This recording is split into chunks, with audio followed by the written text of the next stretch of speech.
দেখুন আজকে আমরা টিএসএফের পক্ষ থেকে আমরা ত্রিপুরা রাজ্যে এবং নেশুর সাথে আমরা এন্টায়ার নোটিশ আমরা আজকে ব্ল্যাক ডে অবজার্ভ করছি।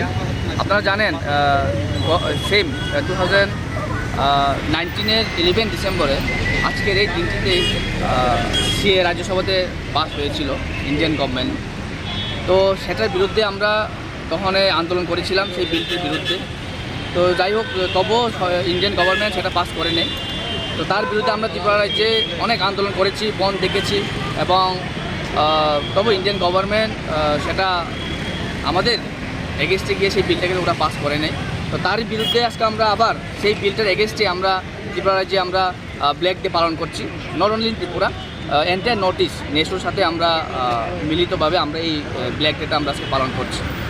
আপনার পরিচয়টা? আমার নাম মনীষ দেববর্মা, টিএসএফ আগরতলা টাউন কমিটির প্রেসিডেন্ট।